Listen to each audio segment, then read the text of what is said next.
Okay, well, hello everybody and welcome back to the digital space for drama. I hope you're well and ready to start the next term. So in this summer term, we're going to start to look at a new type of theatre called verbatim theatre. And this is one of my favourite styles of performance because it allows you to take real life events, such as the one we're in now, to create some thought-provoking material about the world that we live in. So let's dive into teams and have a look at your first task. Now bear in mind that all of the classes now have their own individual teams. So that's where you're going to find your drama assignments from now on. So I'm going to jump into the AP team because that's my class, but this is the same for ADAR and AQ, Mrs. Reese's classes as well. So let's jump in there and let's have a look at the assignments. So I've got an assignment called Verbatim Theatre. So your learning objective is to begin to explore the process of verbatim theatre. Over the next 2 weeks, you are going to create a short piece of verbatim theatre on this strange period in our lives. And it's going to be called lockdown, lockdown, lockdown, whatever the gesture is.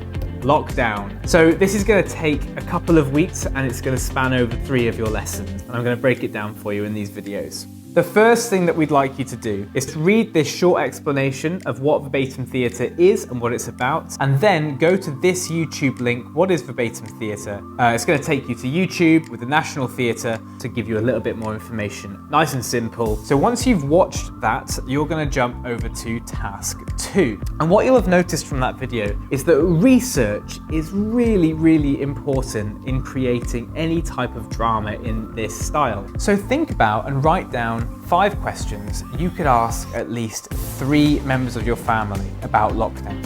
So use open questions, and there is a difference between open and closed questions. Open questions get you much better responses, and closed questions get you more like yes/no answers. So something like this: do you think that I should get a new pet? Hey Dottie, welcome to the lesson. Just put you over here.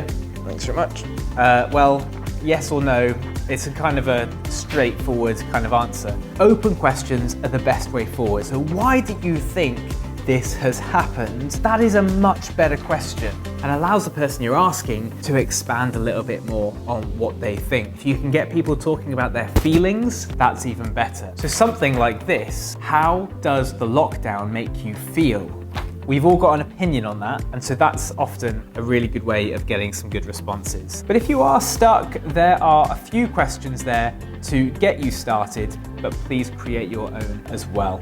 So we have our 5 open questions ready to ask 3 members of our family. The next stage is interviews, task 3. Once you've chosen which members of your family you're going to speak to, you're going to interview them.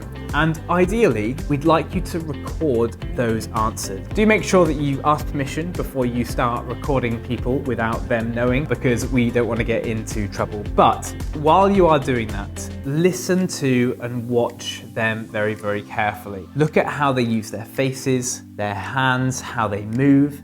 Listen to how they speak. What's their pace of speech like? Do they speak with a high or a low pitch? Are their voices very expressive, or are they very monotone and don't really do anything or go anywhere? Pay attention to how they speak. And then after you've recorded your 3 interviews, listen back to them and pick your favorite. So to give you a little demo, I'm gonna make a quick phone call and I'm gonna call my mum. Hiya mum. Hi mum, how you doing? So I've already asked my mum permission, and kindly she is on the phone ready to ask some questions. What have you found most difficult about this period of time?